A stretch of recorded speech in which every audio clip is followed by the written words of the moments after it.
Une mission du PAPS, projet d'amélioration de prestations du service éducatif, qui sillonne actuellement les zones pilotes du PAPS projet.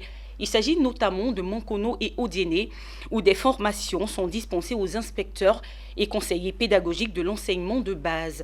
Cette étape dans le fonctionnement du PAPS vise à renforcer les capacités de ces acteurs de la chaîne pédagogique et surtout évaluer la mise en œuvre réelle du projet sur le terrain.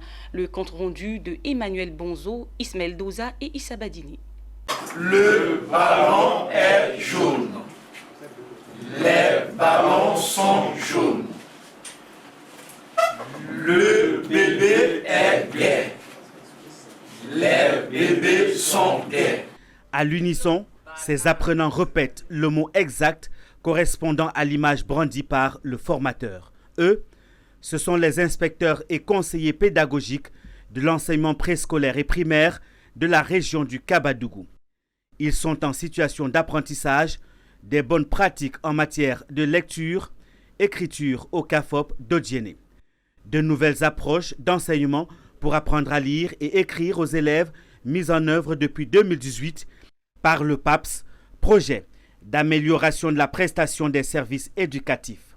C'est dans ce cadre qu'une mission de suivi est présente dans cette zone pilote du projet, notamment Korogo et Odiéné, pour le renforcement des capacités de ces acteurs, maillons de la chaîne d'encadrement pédagogique dans l'enseignement de base en Côte d'Ivoire.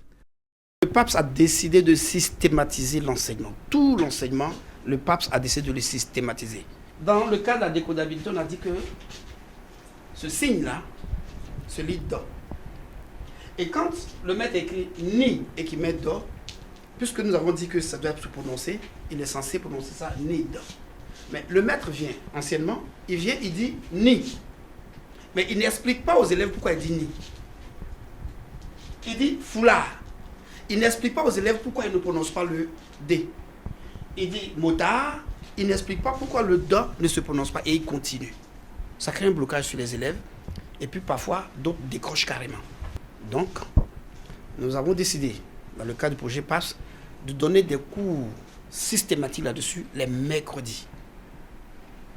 Les mercredis, le maître va donner des cours, des enseignements sur les mots-outils et les lettres muettes.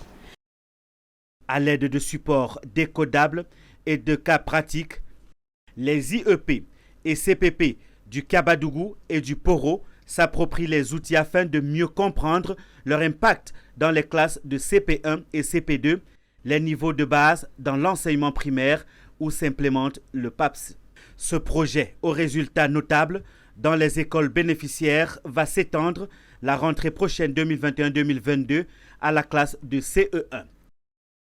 Nous avons introduit la lecture au CE1. La lecture au CE1 avec une nouvelle approche. De la lecture initiale, on est passé à typiquement une lecture expressive et courante. Encore appelé « Mon enfant apprend mieux à l'école », le PAPS, en collaboration avec la Direction de la pédagogie et de la formation continue, DPFC, se veut efficace en mettant les moyens à disposition des acteurs de la chaîne d'encadrement pédagogique, dont des motos, des tablettes et vidéoprojecteurs permettant la bonne mise en œuvre du projet. Avant le PAPS, il faut dire que vraiment la tâche était vraiment très pénible pour nous les conseillers, parce que n'ayant pas d'engin, vraiment on n'avait pas trop le courage pour pouvoir aller souvent sur le terrain. Mais aujourd'hui, nous avons reçu les tablettes, nous avons reçu des vidéoprojecteurs. Grâce donc à ce matériel-là, en tout cas le conseil pédagogique a le travail facile. Cette mission de suivi et de renforcement des capacités des acteurs de la chaîne d'encadrement pédagogique s'inscrit dans l'objectif du PAPS qui est d'améliorer les résultats scolaires des enfants de 4 et 5 ans. Prochaine étape de la mission, la ville de Mankono dans la région du Béret.